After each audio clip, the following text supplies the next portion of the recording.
各位同學仔又嚟到 Gadget 學堂嘅時間啦，夠鐘上堂啦喎。係嘅，老師。咁我哋今日咧有新學員啊，介紹下自己先啦。大家好，我係 Muji。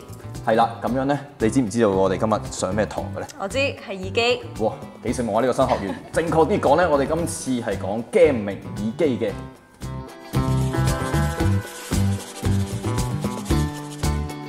上堂啦！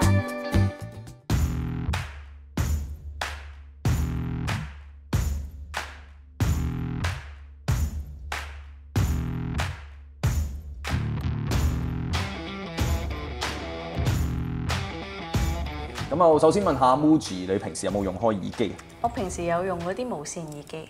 咁你又知唔知平時係點樣用呢個電話去連接啲耳機嘅咧？藍牙係咪？有啲料到喎，呢個新學員。咁你又覺得我哋今次介紹嘅呢啲 gaming 耳機係用咩方法去連接嘅咧？係咪藍牙真係？答啱一半啦，又唔可以話你錯晒嘅。咁其實我哋今次介紹嘅一啲款耳機咧，係有多種嘅連接方法㗎。除咗藍牙之外咧，佢亦都係支援呢個2.4 GHz 嘅無線連接嘅。我哋今次介紹嘅呢一款 Turtle Beach Stealth 700PG2 Max 咧，藍牙之外咧，亦都有呢個2.4 GHz 嘅無線連接嘅。咁佢包裝入面咧就包埋咗呢支 USB 手指㗎啦。當你插咗呢支手指入電腦或者遊戲機，再開住個耳機咧，就會自動用2.4 GHz 去連接。比起藍牙咧，就會更加穩定同埋有更加低嘅延遲。呢一隻 USB 手指咧就可以對應多款裝置嘅，上面咧就話寫住係 PS 同埋 PC 嘅，但其實咧佢一樣可以對應到 Switch 嘅，甚至連舊一代嘅 PS4 咧係都可以玩到㗎。咁至於藍牙方面咧，佢上面就有一個藍牙嘅掣啦，撳咗去之後咧，你一啲手提電話或者其他嘅裝置啊，都可以用藍牙去 connect 呢個耳機嘅。咁依家咧就進入實習嘅環節啦，緊唔緊張啊？緊張。就由 Muji 去示範一下呢個連接嘅過程嘅。首先攞嚟手指先，係嘅。啊，見到佢有 PS 同埋 PC 啊嘛，去拍去 PS 嗰度。OK。哇，已經自動波知道點樣做啦。係啊，插隻手指入去部機度，跟住攞個耳機。開住佢，撳實嗰個藍牙掣可能要。哦，好，撳實咗。係。哦 ，Bluetooth on。Pairing Bluetooth。有呢個。係啊，見到啦。哦 ，Bluetooth connected。咁你依家試下戴上去，咁你係咪仍然聽到呢個遊戲機嘅聲？係啊。咁如果可能我打個電話落去呢個電話度，你可以同時聽到聲。哦，即係可以一路傾電話一路打機。又或者可能你打機好專心嘅時候，有啲男朋友啊，有啲追求者急 call 嘅時候，你都唔會 miss 佢咁樣樣。即係聽完呢個仲可以聽到第二個咁。係啦，係啦。咁連接方面咧就講到呢度啦。橫掂都戴咗個耳機上頭啦，又不如揾阿 Muji 講下，覺得個佩戴感覺如何啊？其實我自己平時都少戴呢啲頭戴式耳機嘅，因為我係驚比較焗啦，但係戴上去又唔係好算。係啊，我哋啲機迷咧打機咧一打就打成4-5個鐘啊，持久力好強㗎嘛，所以咧都要揀翻一隻適合長時間佩戴嘅耳機嘅。咁我覺得呢款耳機嘅設計都係幾啱長期打機用嘅。首先佢嘅耳墊部分就比較厚啦，嗰個包覆感亦都好足夠嘅，咁又戴起上嚟嘅時候好穩定啦，唔會左搖右擺啦。同時佢嗰個耳罩中間嘅空間亦都比較大啊，亦都有啲深度咧，俾翻隻耳仔有足夠嘅空間透氣。所以我都覺得係長時間打機都唔會太攰嘅。咁我見阿 Muji 今日都係一個眼鏡娘嘅造型，會唔會戴起嚟有啲唔舒服咁嘅感覺？我覺得佢係有少少緊嘅。唔緊要，因為呢個耳機有一個好貼心嘅小設計，你拎落嚟先，啱晒你呢啲眼鏡學員嘅。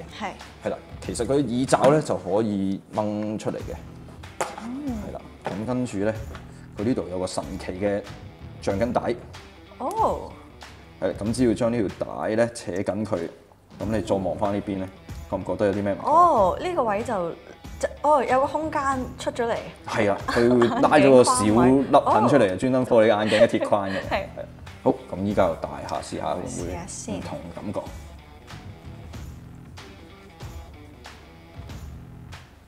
我係 feel 到個眼鏡冇咁樣貼實咗咯，係 feel 到佢個空間大咗嘅。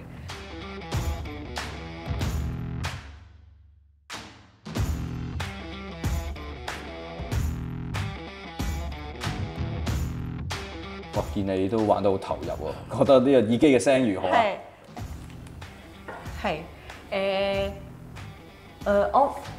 佢係咪有 All Around Me 㗎？佢好似有啲立體聲嘅功效，係對應呢個 PlayStation 5嘅 Video Audio。哦，同埋佢相對我平時戴開嗰啲無線耳機就好聽啲咯，但係我自己唔識個分別。頭先聽到 All Around Me 個腦都要諗一諗啊！原來 Muji 講緊嘅呢就係戲院還回立體聲嘅宣傳句子。咁呢款耳機用嘅呢就係50mm嘅大單元，再加上有針對 PS5 嘅 3D 音效做出調校，立體聲效果呢真係比較突出㗎。當你打 PC 遊戲嘅時候呢，亦都可以用 Windows 嘅 Dolby Access 軟件呢，開啟呢個 Dolby Atmos 嘅全景聲音效嘅。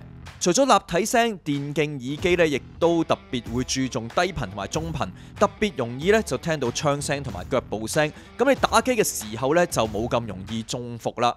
而呢一隻 700P G2 Max 咧，仲有一個 Superhuman Hearing 嘅模式，開咗之後咧，頭先所講嘅槍聲同埋腳步聲就會更加突出。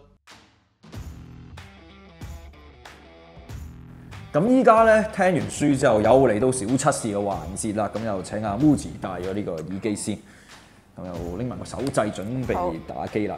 咁又當你打緊嘅時候咧，我就會偷偷地用呢個電話 app 開啟呢個 Superhuman Hearing 嘅功能。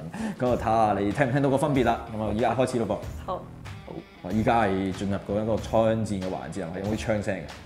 你一聽幾下先？係。未開嘅。OK。依家開啦。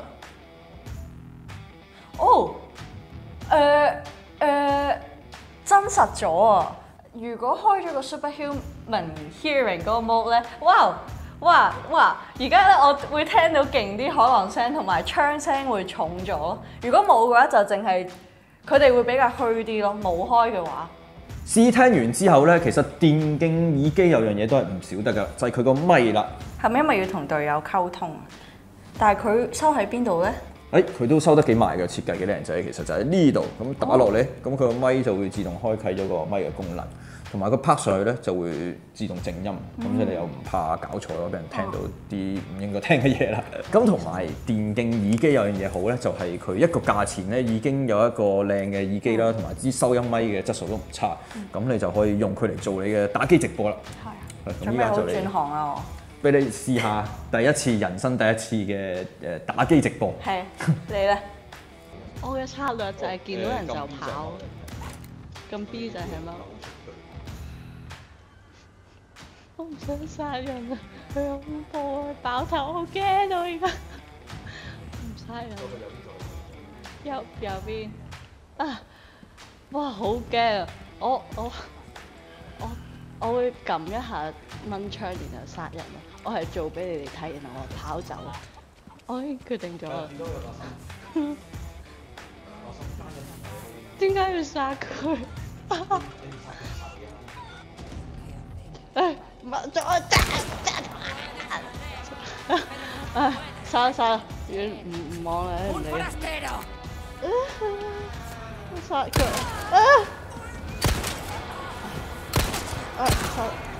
殺咗，走，我哋走。我知啊，策略就係冇咁近啊！我諗個策略就係冇咁近啊！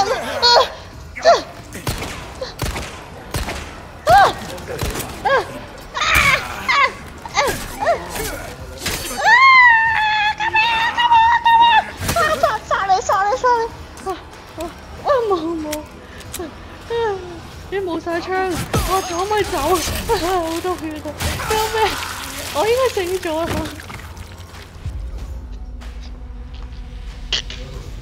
現場收音嘅表現咧都唔錯㗎，操作方面咧亦都好方便。喺呢個耳機機身上面已經有扭掣，可以分別控制遊戲嘅聲同埋咪嘅聲量。喺電話 App 入面更加可以開啟同埋調校咪嘅監聽效果，對於做直播嚟講咧真係好方便㗎。咁今日好開心就有 Muji 同我哋一齊拍片啦，但係開心還開心啊，都要記得我哋今日個欄目名係叫咩名嘅？ Gadget 學堂。冇錯啦，咁你今日學咗啲咩呢？我今日學咗咧點樣揀電競耳機啦，藍牙連接有藍牙同埋2.4 GHz 啦，同埋個 Superhuman Hearing Mode 都好犀利嘅。哇！呢個學生真係幾有悟性嘅喎，咁希望我呢條片都幫到大家了解多啲呢隻 Stealth 700 PG2 Max 嘅功能啦，同埋會知道電競耳機有啲咩特別咁樣啦。大家記住 like、comment 呢條片同埋 subscribe Gadget Gang， 同埋記住 share 俾你嘅朋友睇啦。咁我哋下堂再見啦，Goodbye class。